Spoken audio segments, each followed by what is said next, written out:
millennia. We are grateful that we can gather here today. Actually, you know what I'll do, because I think the recording, again, I do want to make sure the acknowledgement is in there. So again, just to reiterate that we are, the Richmond Chamber does operate on the traditional territory of the Musqueam First Nations. We are grateful that we are able to gather here today and that they have been on this land for millennia.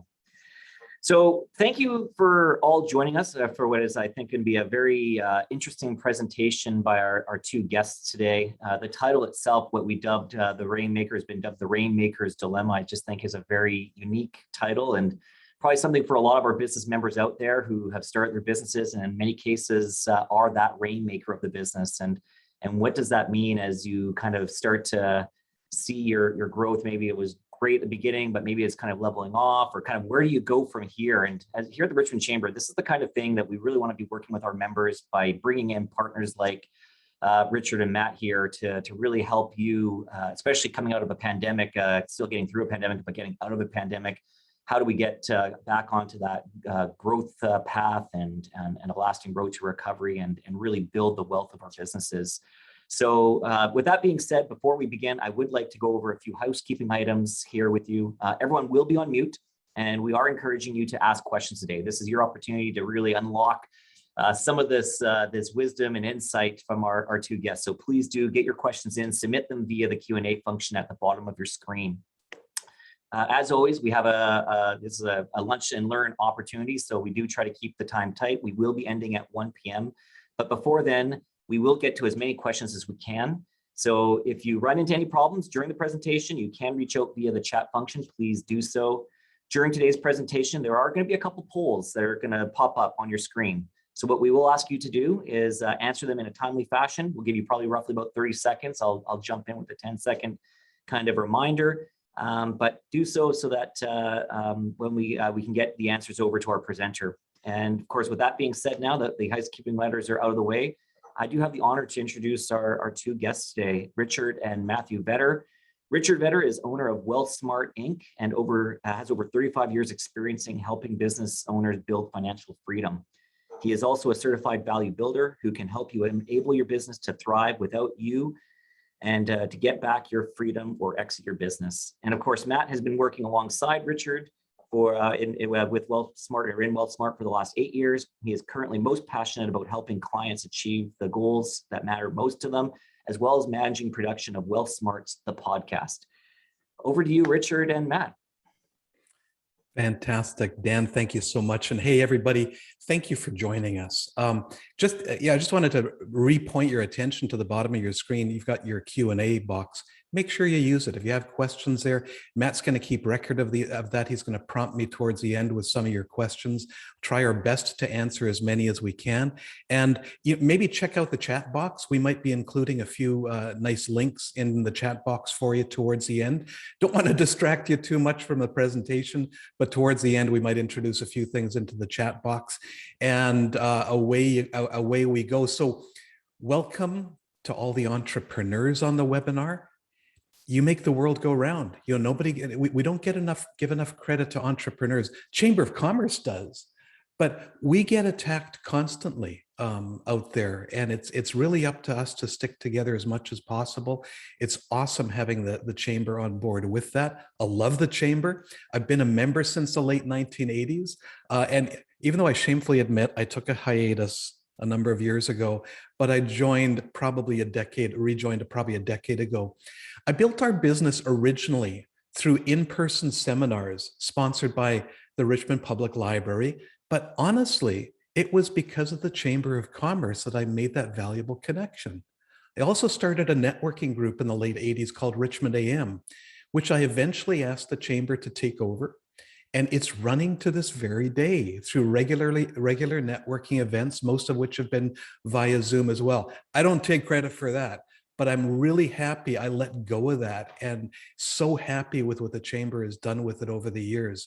So as financial advisors in our business, we worked for a lot of years in helping business owners with their personal financial planning, but we've always wanted to branch out in helping owners build and optimize truly valuable and truly sellable businesses in the pursuit of the goals that matter to them, because that's all a business is.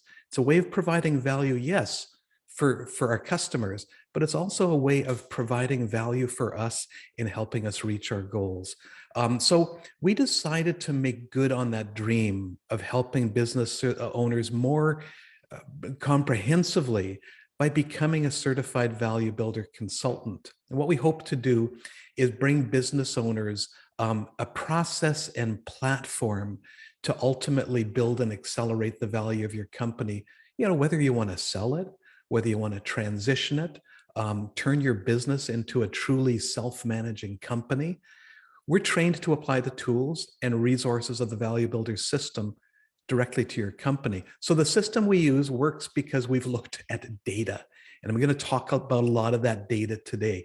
You're going to get a link later on that allows you to become part of that comprehensive data. It's one of the best data sets in Canada about building valuable and sellable businesses. It's called the Value Builder Score. We're going to include the link later on, as well as in a follow-up email.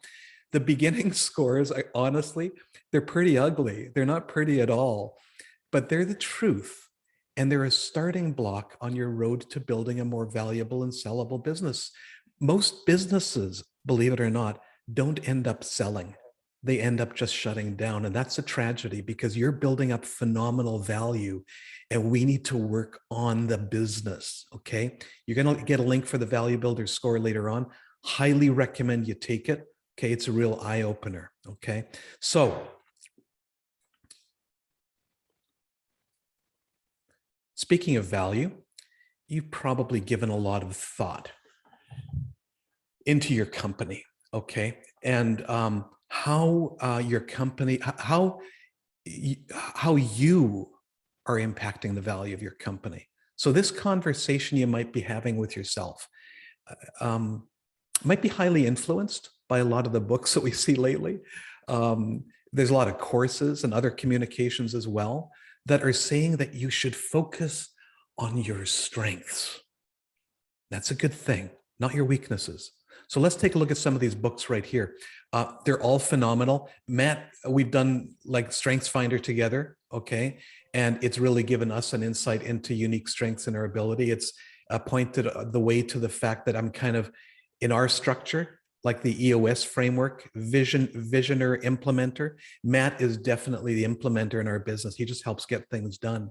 And things like Strengths Finder, the Colby test, et cetera, have helped us to understand our roles. But one book I'd like to point your attention to right here, and that is Unique Ability by, let me refocus that, Unique Ability by Dan Sullivan, okay? Written by Catherine Nomura and Julia Waller. It's a phenomenal book. We've used it in our engagement with Strategic Coach to make an inventory of all of those different things that we do and then codify it as, okay, you're doing 100 different things here. Let's figure out what you're incompetent at. And I could identify a lot, okay? Identifying the incompetent things and then creating a structure of, okay, well, let's just find a way of creating a process or a delegation that takes that off my desk. I don't have to do that anymore. And then there's things that I'm kind of competent at, but I don't wake up every day wanting to do it, you know? And those are good to know, but I can actually delegate that as well.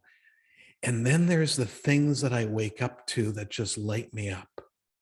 That's what I got to focus on. So I want to talk today about getting you to that point, especially in one particular area, and that is sales, of focusing on your unique strength, okay?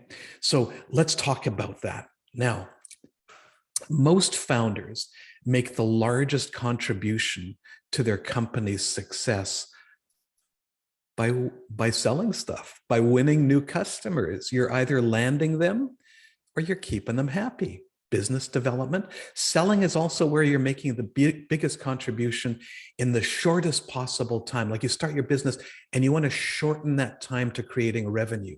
So you want to drive sales really, really quickly. Closing a significant piece of business can transform your company, which is why most founders focus on attracting and serving customers. Okay, that's why we call them the Rainmakers, right? So somewhat less common are founders who make the largest contribution to their company in the areas of finance, HR policy, or legal issues, they're a little bit weird. I'm just kidding. There might be some of you among us, but they're actually unique. They're really amazing when they go out there and raise capital or create phenomenal hiring policies or creating legal structures that can really help that business protect its foundation. They're out there, but they're rare, okay? It's the Rainmakers that we're primarily concerned with. So we've got a little poll for you at this time. So I'm going to ask Shayna to bring that up on the screen for us. There we go. So let's just respond fairly quickly to this. Is it important or detrimental to the value of a business for business owners to personally own their customers? Just indicate whether you think it's important or detrimental to the value of your business. And we're going to give you a few minutes, a few seconds just to answer that.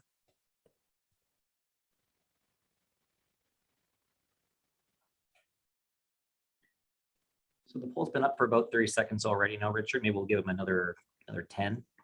Sure thing. Yeah.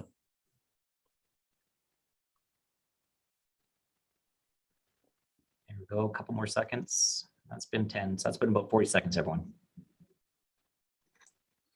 Wow. Okay. So 62% indicate that it's important to personally know your customers. And I would have answered exactly the same thing.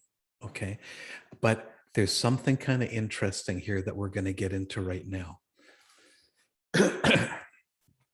So Rainmakers know that.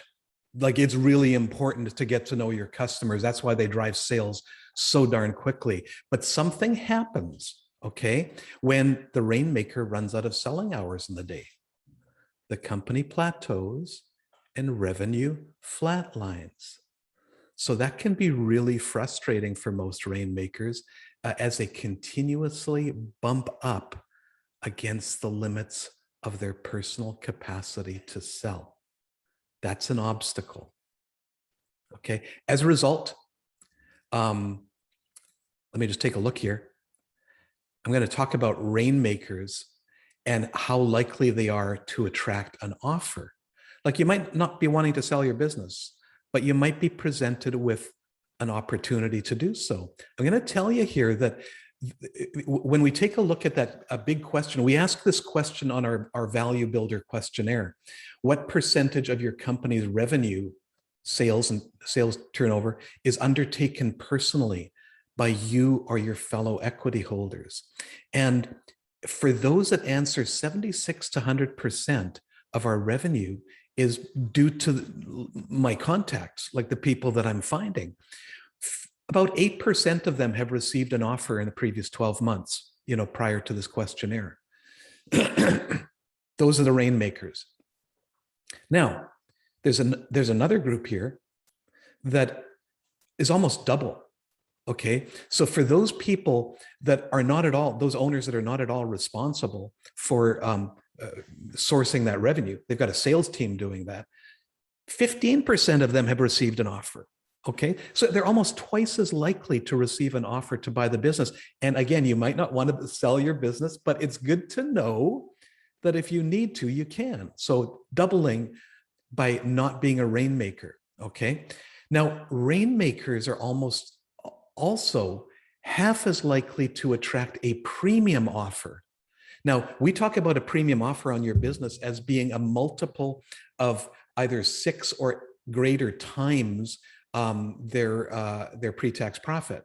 So for those who are responsible for sourcing the business, 15% of those that have received an offer will have received a multiple of greater than 6 or greater. But for those that have absolutely no involvement in the sales process, 28%, again, almost double. So Rainmakers are not as likely to attract a premium offer.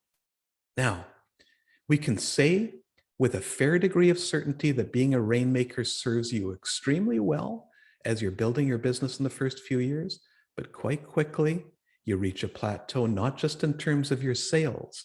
More importantly, you reach a plateau in the value of your business. So who's this type of owner who attracts more offers to buy the company and also more premium offers than the Rainmakers?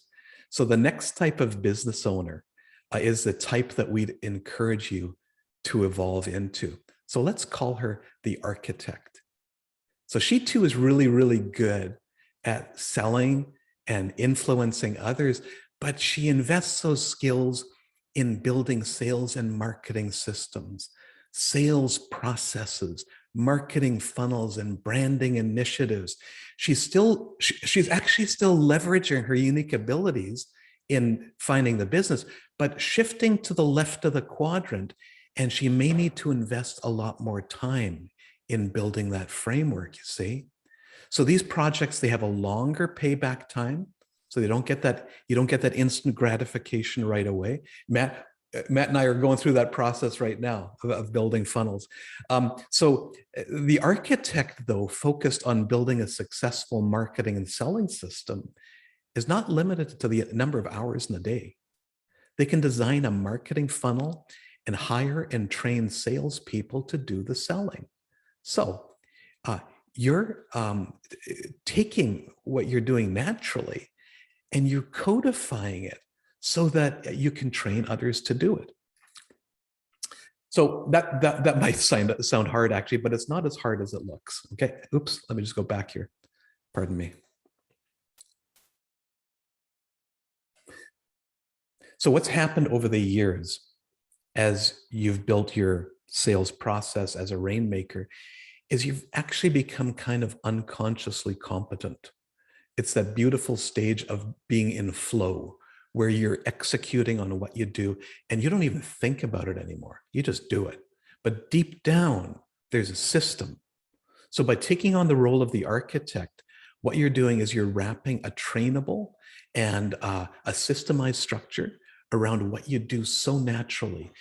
And if you build it well enough, you'll become as skilled or even better at training others how to do it. So you have to figure out what you do, though, before you train others to do it. You have to think about what you do when you're not even thinking about what you're doing, putting it into a system, codifying it. You have to turn your personal brand into your company brand so that somebody else can see the value of that, hand you a big check one day, walk into your business the next day, and turn on your value producing and money making machine. That's business mastery. That's where we got to get to. Okay. So the architect's business actually grows more slowly at the beginning, that orange line, but avoids that plateau of the Rainmaker. Matt is a big fan of Tim Ferriss. Okay. 4 Hour. Hey, Matt, what are some of the other books Tim's done? 4 Hour Work Week, 4 Hour Body, 4 Hour Chef. You know, there's a common theme here. What's that big encyclopedia of business mastery that he's got? Tools of Titans. Tools of Titans. Great books. Okay. I haven't read any of them except 4 Hour Work Week. Okay. Matt's read them all. But 4 Hour Work Week is a story really of Tim Ferriss in an earlier business. And most of you probably know him. He's got one of the most successful podcasts in the world. So Tim was running a great company. I think that it was nutritional supplements, and they were just rocking it. And he was just getting burnt out. And he designed the business so well. He said, well, I've got what I think is like a self-managing business, but how will I know unless I just leave? So he left for a year and he just took off and went traveling and stuff. I'm sure he probably checked in here and there, but he was busy just chasing a life. And he came back and his business was running better than when he left. Now that's business mastery. The goal here is to build an enterprise that works while you sleep or while you travel. Now it might start slower than the Rainmaker's business, but once you put in the work, you'll quickly eclipse the Rainmaker's business, and both your sales and, again, more importantly, your value of the business will grow. So how do we know that? We've got great data, okay? Data kills. We got to look at the data. Let's take a look at it. So architects are significantly more likely to attract an offer. So when we go to a question of which of the following best describes your personal relationship with your company's customer, First of all, Rainmakers might say, I know each of my customers by first name. And it sounds like a badge of honor, right? But out of these questionnaires that we've seen, only 9% of people in this category have received an offer in the past 12 months. Whereas when we go to that other category of, I love my business and honestly, we love our customers, but I don't know any of them. My sales team does, my customer service team does, but I don't actually know my customers. 14% will have received an offer. Now, it sounds counterintuitive, but it makes sense if you're somebody else coming in and wanting to buy that business, okay? So the data doesn't lie. Being an architect makes you much more likely to receive an offer to buy your business.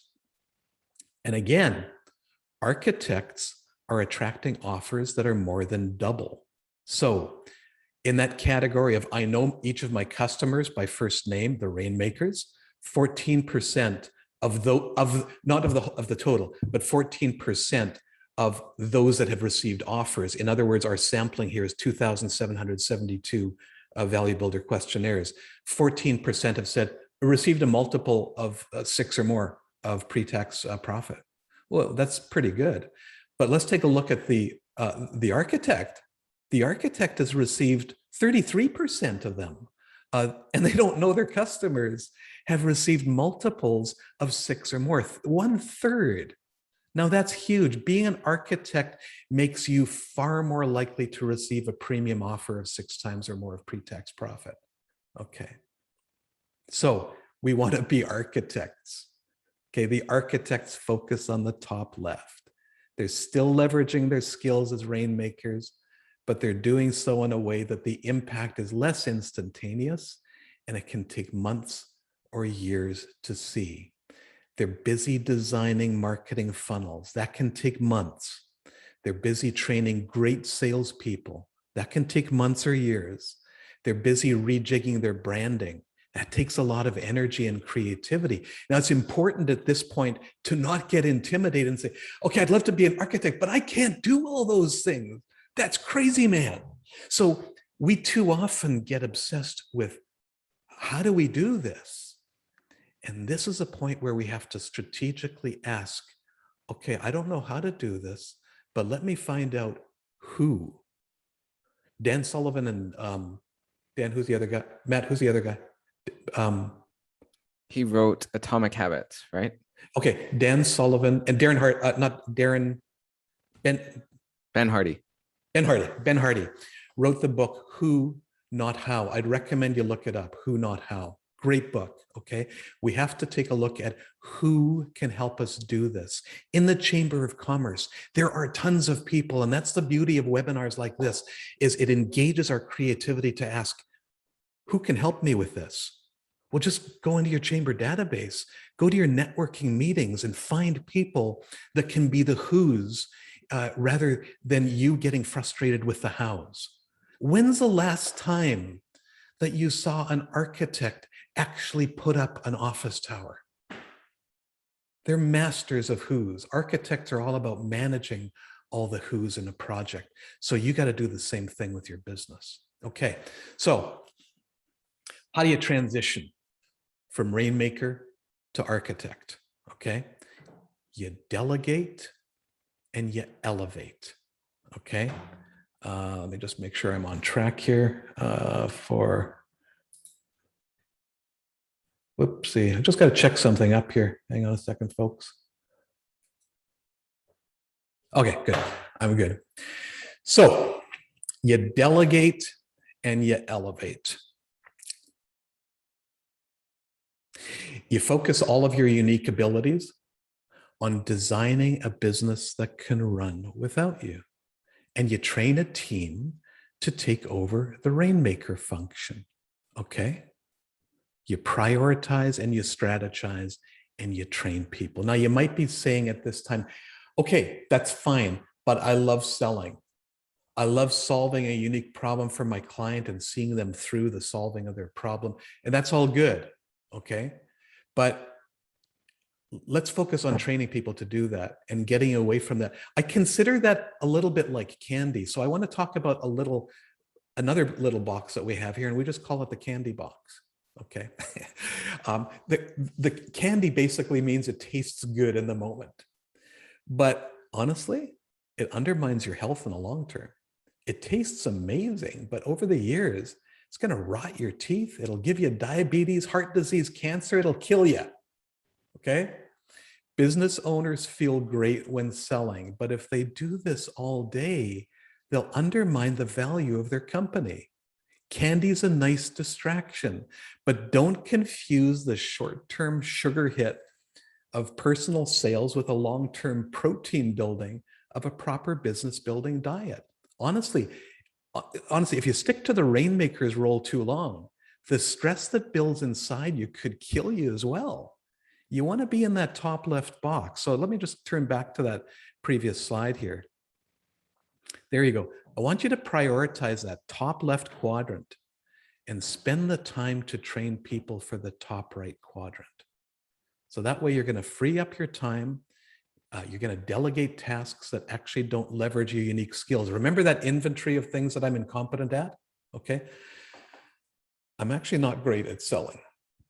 I'm not great at running marketing funnels and all that sort of stuff. So we work with a marketing firm that kind of is helping us to build those things. So it's things like that. Okay, you want to delegate those things over. So let's move on a little bit here.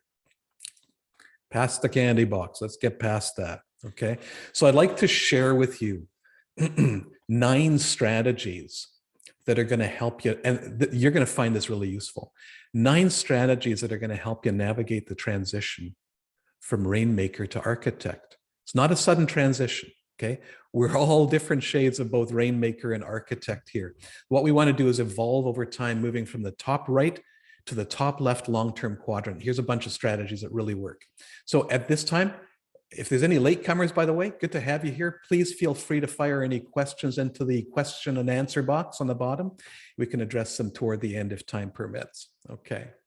And so the first strategy. So we've touched on this, but basically a marketing funnel is something that you want to design so it runs while you sleep. And what you're looking for is something that, for instance, goes like this automatically. This is just an example, okay? Number 1, developing awareness of the problems that your target market has and providing some valuable free stuff, free ideas for how they can sell it. It could be an article, it could be a blog post, it could be various things. You offer something then free and extremely valuable to that target market in exchange for their email address. That can be a free ebook, free consultation, a guide, a calculator in exchange for their contact information, okay? All you need is a first name and an email address. You then invite them to have a free trial of your product or an invitation to an educational workshop like this webinar, okay?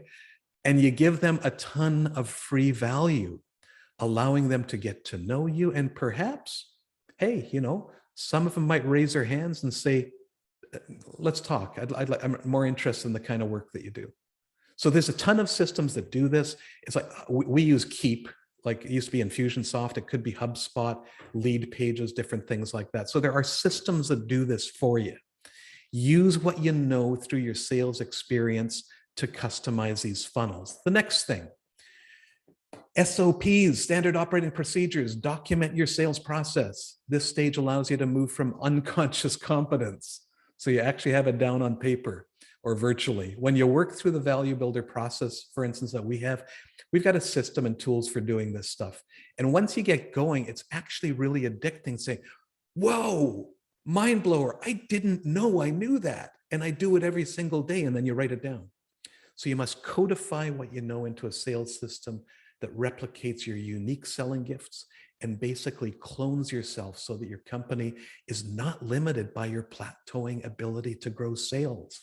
So I'd recommend the book Built to Sell by John Warlow about Alex Stapleton, who with his coach Ted was able to build that kind of business and hire a team of people who ended up multiplying his efforts and ultimately building a company that sold for a huge multiple.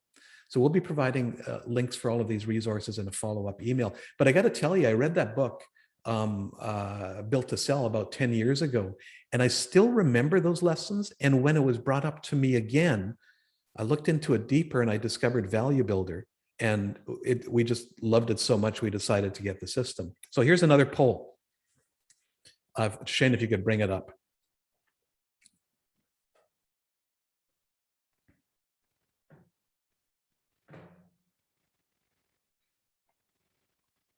Awesome, here we go. So what kind of salespeople should you hire when building a larger sales organization that can run without your personal involvement? And this could be for service businesses or product businesses.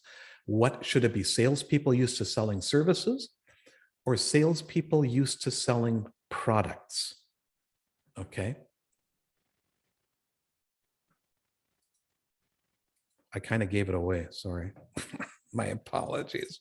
So let's do that poll. What kind of The poll's been open for salespeople? about 30 seconds now. Maybe we'll give it another 10 or so.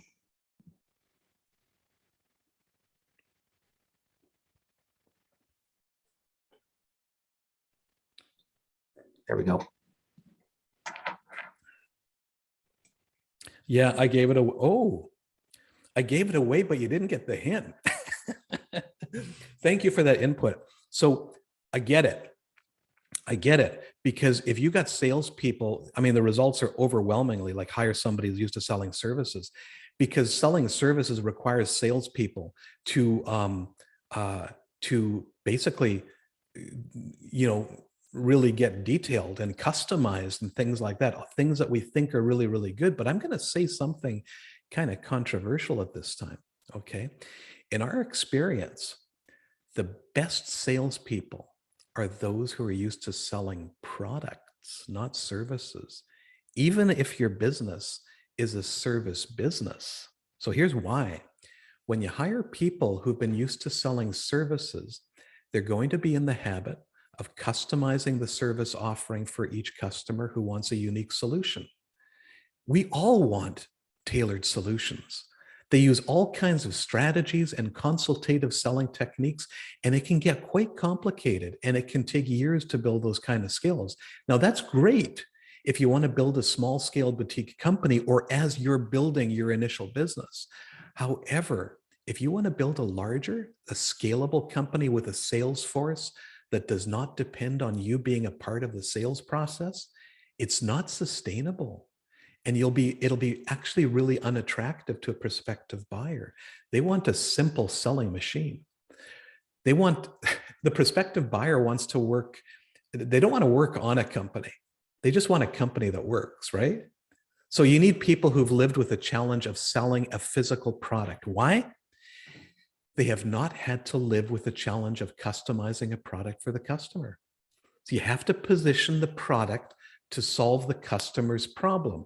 Now, again, this sounds controversial. It sounds like we're fitting the square peg into a round hole by trying to apply a solution to a customer's problem, but it doesn't have to be that way. There's a way of having your cake and eating it too. Let me give you some encouragement. I'm going to give you an example, okay? It's just because it's a business that we know, it's ours. We have a highly customized financial planning service that we've essentially turned into a product. It's like on the shelf, it's ready to go, okay? It's called the Financial Freedom Builder. And if you want, you can check it out on our website. It follows a planning process that is actually customized, okay? But when we decide to hire salespeople, they can easily position the process the same way as selling a product off of the shelf, knowing that behind the scenes, we have a team that's applying that off-the-shelf solution, but in a customized, unique way for each client. Okay, we call that productizing your service business. And if you stay in touch with us, we might be offering another webinar on that topic alone. Okay, so strongly consider salespeople who have deep experience selling products, and you're going to build an amazing sales team. And again, the book Built to Sell details an example of that. The next thing is closely linked to strategy 3, and that is limit complexity. Complexity comes from a pile of different sources. It often comes from selling too many different things. For each different product you offer, it requires a salesperson to learn a different track. You can probably do all this in your sleep yourself because you know your business, but it can get very complex for a less experienced salesperson. So in training these new salespeople, just like training in the gym, they need reps. You know, they gotta constantly work on one type of tool in the gym. Okay, they got to do that over and over on a smaller set of products that they can master, rather than running all over the gym and working out with every single machine. The way you master something is through reps, and the fastest way to get the reps on the products is to limit complexity. See what I'm getting? Okay, so limit complexity. The next one is avoid customizing. Reduce the number of products and limit your customization. Limit the number of flavors unless you got some great automated way of doing so. Henry Ford knew this well. He said of the Model T Ford, you can have any color that you want as long as it's black. Limit the complexity. Customization adds exponentially to the complexity of your business operation. Okay. Number 6, set your salespeople up as experts. Nobody likes being sold to. Okay. In the same way, nobody likes necessarily having a conversation with a lowly salesperson. Now, I say this with deep respect because I'm also a salesperson. I'm just reflecting what the market develops stereotypes around. Okay. I know that the term salesperson comes with a bad rap. So the best thing you can do is set your salespeople up as experts, specialists, gurus, whatever you want that speaks to the desired experience of your customer base. So I'm going to give you a quick little story. A couple of years ago, Richmond Christmas Fund had an auction, and one of the items was that I bid on and we got was a luxury car for a week, 12 times. I got to use 12 different luxury cars from the dealers in the auto mall that generously donated them, and I got to go through the experience of being sold a luxury car. And I never bought any of them, but I got to use 12 different luxury cars. It was awesome. But in so many of those cases, I think it was like Audi and Land Rover and Jaguar, for instance, I didn't actually end up dealing with a salesperson. I dealt with a brand specialist, an expert, who walked me through all the amazing features of the car. Now, I never bought any of the cars that I tried out, but I met a lot of amazing brand specialists who truly did the selling. If I was in the market for a car like that, the brand specialist did the selling. Okay. If my car experience would have led to a buying decision, I would have then been passed off, introduced back to the sales or account manager. Get what I'm talking about? So set your salespeople up as experts. Next thing is never attend a customer meeting alone. Introduce your expert into the next meeting and think about how you introduce that person. Never see or talk to a customer without a product expert with you at all times. Last thing you want to do is say, okay, I'm going to introduce you now to a sales rep who's going to sell you a product. You're going to terminate that relationship by bringing in yet another selling relationship that they may not be comfortable with. You're setting your sales and marketing team up for failure that way. By having your product experts with you at all times, or maintaining a flow, where you're gradually introducing them, you're transitioning the relationship smoothly and professionally. Matt, you and I, we work together like that all the time in client meetings with a brand new prospective client. We're meeting by Zoom or hopefully in person one day, and we're a team. Okay. They might ultimately end up dealing with me. Very often they're just dealing with Matt. Whenever trade instructions are done for clients, we put in the orders, the confirmations, they come from Matt. So it's seamless constantly. We've got Matt with us at all times. Okay. And 8th, create customer testimonials. So with all 7 of the previous strategies, you're going to accelerate the speed and effectiveness at which your sales team gets fluent in your products or services. But here's the bad news. They're probably never going to get as good as you are in your products or services. That's not their fault, especially if you're the founder of your company. This is your baby, and only you have that deep insight. So don't be disappointed when they don't meet those expectations. They're probably doing the best that they can. But what you can do is give them some tools and some resources that'll get them closer to the mark. One of the things you can give them is customer testimonials. You need a process for building customer testimonials. I'm going to be honest.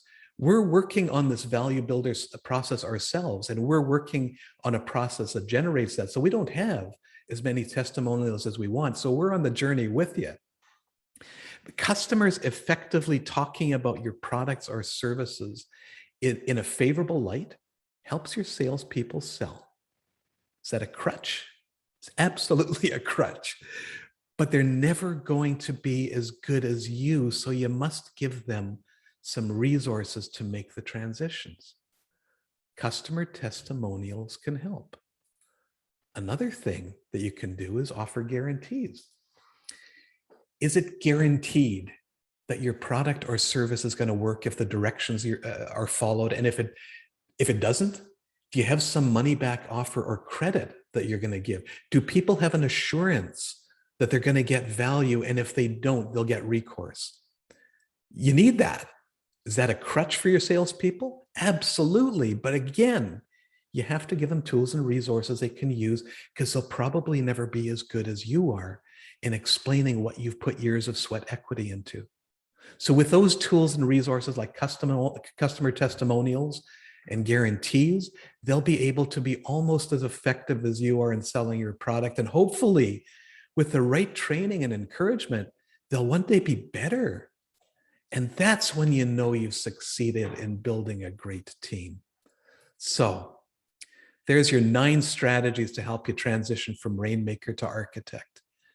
Being a Rainmaker was great for your business in the early stages, but it might be dragging down your growth today.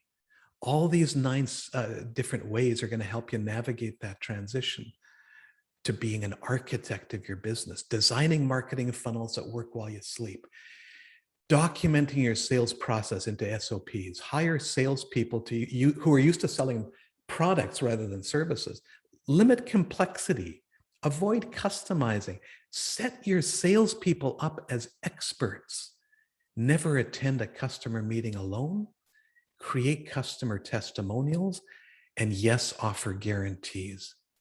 So I hope this was helpful. After this webinar, we're going to be emailing a few things to follow up, including a link to get your Value Builders, your Rainmakers Dilemma ebook. First of all, we're not going to give you the slide deck here, but you're going to get an ebook that basically has everything in here and more, tons more. It goes into it in more detail. So you'll have a link for that. You'll also have a link to get your Value Builder score. The Value Builder score is going to, it's one of the inputs into those data sets that we've provided. It's going to give you a measure of 8 unique drivers that acquirers look for in the value of your company. Now you might be thinking, but I don't want to sell. That's fine. But you still look at your RRSP, your TFSA, and your investment statements. You're still closely watching the value of your home. It still gives you an immense pleasure in knowing what you own is worth. Why not do the same for your most valuable asset, your business? You need to know what it's worth. You want to make sure your business is going up in value over time as well. It's going to give you confidence in knowing that you could sell your business at a certain price. We've done our Value Builders score at a couple of points already. I did it last year, done it recently, and we've already shown some improvements in our score by implementing some certain things. And it's really cool to see the value then and the value now. Okay, Matt, you and I, we're going to now work on the next stage, and we're going to benchmark our score next year to see, okay, what's an approximate value then? You got to be doing stuff like that. Okay, you need to have that confidence in knowing that your business could sell at a certain price. So one of the 8 unique drivers of a company's value is what we call hub and spoke. Okay, it measures a dependency of your business on whether you show up every day or not. And that's closely related to today's topic about the Rainmakers Dilemma. We've got a bunch of resources on our website that you can also tap into, and I'll be sending out a link to those. But the key one I'll draw your attention to is getting your Value Builder score. I was so impressed, like I said before, with all the insights it gave me last year. I decided to become a certified Value Builder consultant myself and offer this service to other entrepreneurs. So I mentioned this to Dan Baxter, and Shayna like a couple of months ago. I said, just imagine if we work together to unlock hundreds of millions of dollars of value in our business community that wasn't there before. It's going to help our members and other entrepreneurs improve their well-being. And you know what? We're big believers in generosity. The more successful we are in our endeavors in unlocking value in our business, the more generous we can be to helping this world out there. Because during a time like the past couple of years, we know that people need help. Okay, so we can do that, and we can do it best by creating really valuable and sellable businesses. When you download your ebook or you take your Value Builder score, you're going to automatically receive a whole ton of other information, podcast episodes, articles, ebook offers, etc. And I give you an out in case you need it. Matt and I think you're going to get a lot of value out of it. But honestly, if you're not interested in building valuable and sellable businesses, there's always the unsubscribe button. Okay, so I want to give you that. We're gonna subscribe you to it, but there's always that unsubscribe button. So we won't feel bad if you do that. So in the new year, I hope to also launch a few masterminds that are made up of successful entrepreneurs who want to really step up their game and build more valuable and sellable businesses. So stay tuned for the details in coming months. Keep in touch. We'll keep in touch. Rest assured that because these masterminds will be relatively new starting next year, we're going to be offering a really healthy Chamber of Commerce discount. So now is a great time for questions. So let me go over, actually, Matt, you've got the questions box there. Yeah, we do have a few really good questions. Oh, boy. Yeah. So get ready, Richard. Yeah, go for it. So the first question, how can I instill the motivation to build business in my team that I have in myself? How can I instill the motivation to build business? So basically to step up the sales. And I think what I'm hearing here is, and this is a universal thing, is that I mentioned it before, nobody's going to be as good as we are as founders. We just don't, salespeople just very often don't have that same passion. I get it, because they didn't found the business. But by building really good, and it goes back to building, really amazing marketing funnels that work while you sleep, documenting your sales process so that salespeople know clearly what it is. Having a great playbook that salespeople can use. It can be a slide deck. It can be a brochure. Having really good collateral materials. When you're hiring salespeople, hire people that are used to selling products and keep it simple. Limit the complexity. Avoid customizing. Set your, like all these points here, honestly, I think are going to address that whole concern of how do I instill that motivation in others to build the business the way I am. I hope I'm answering that question okay. Okay.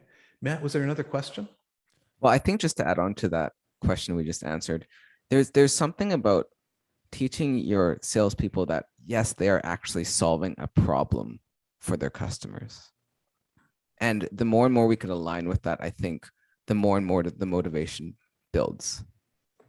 Well, and the double whammy with that, generating customer testimonials and Google reviews and different things like that is, as a team, we all get that feedback. And it sure helps when people are saying, well, you know what, when you sold me that, it did this in my life and I was able to accomplish that. And I'm so grateful for what you did.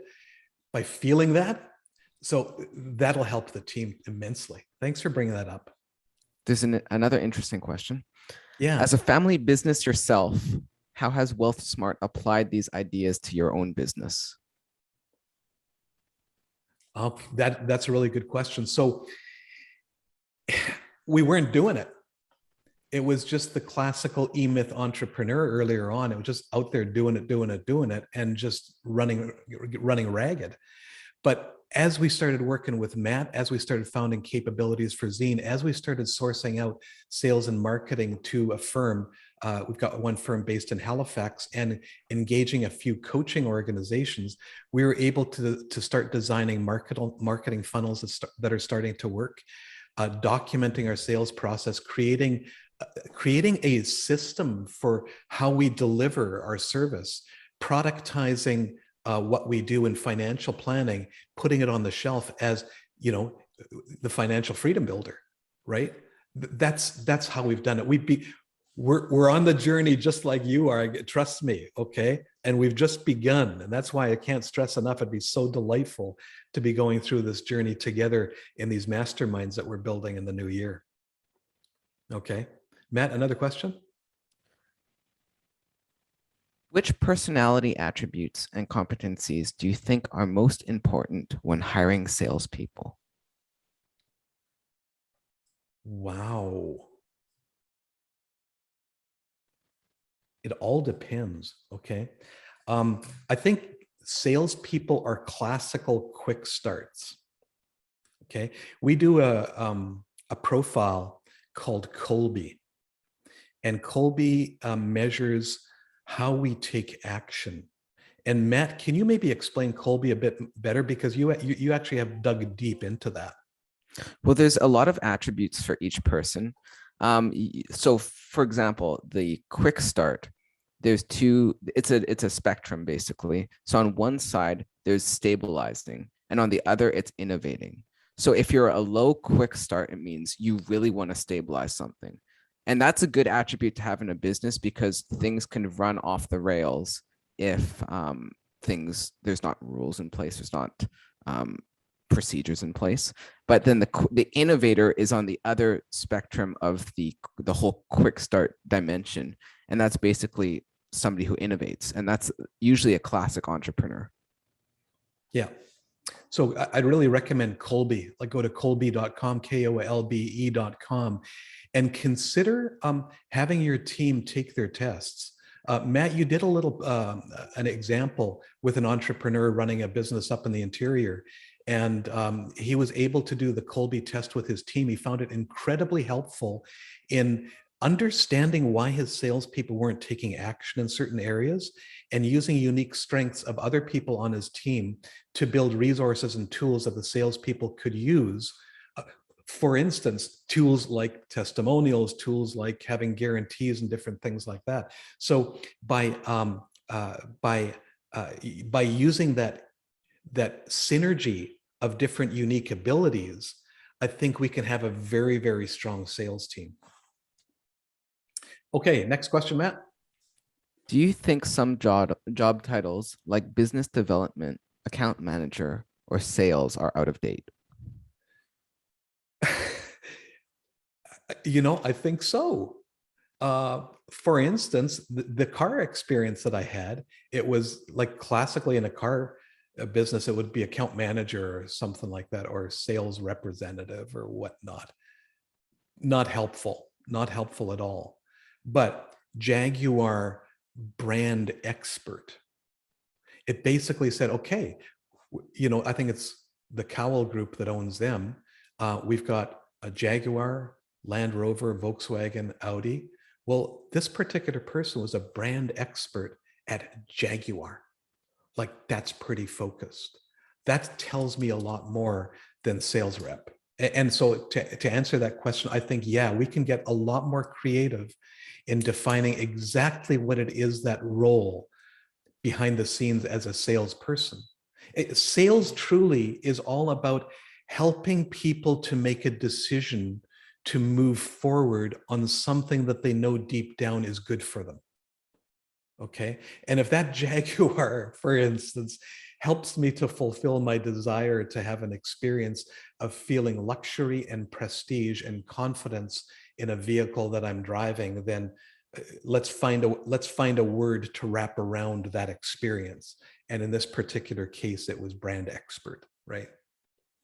Great questions, phenomenal questions. Thank you so much. Matt, is there any others? Yeah. What do you think makes for an effective guarantee? Oh boy. Well, you know what? If we go back here to the whole area of guarantees, guaranteeing that a product or service will work the way you've positioned it. So it's nice to say what you will do, but you then must do it. What are the performance capabilities again? It's say please, say thank you, show up on time, and do what you say you will do, right? Fulfilling expectations on a product or service, and if it is not delivered, giving recourse to people so that they are not out, Okay, that they're not left lacking. Great. Another question is, how do we increase probability of finding good long-term salespeople? How to increase probability of finding good long-term salespeople. I think profiling is essential. We all have unique gifts. And there are a lot of people who might be, for instance, using the Colby example, might be extremely high follow through at building structures. They might actually make really good, marketing funnel designers, right? But they might not have interpersonal skills required to deal with clients. So there's a bunch of, I would research some good profiling tools. And it's something that we deal with in the value builder engagement in the masterminds that we're going to have coming up. But having really good profiling tools and making sure that that person that we're hiring may actually be a good part of the team, but may not be, for instance, client facing. It might be more of a marketing person that might be suitable, that could be behind the scenes. Quick starts, in that certain profile tend to be pretty good at the client facing, because they tend to be pretty good at, okay, well, I'm just going to pick up the phone. I'm just going to reach out. I'm just going to send this email. I'm just going to reach out. I'm going to go to that chamber networking function and just meet a lot of people and introduce, go and have coffees. Like they're full, they come batteries included, right? So we want to get good profiles of people ahead of time. Matt?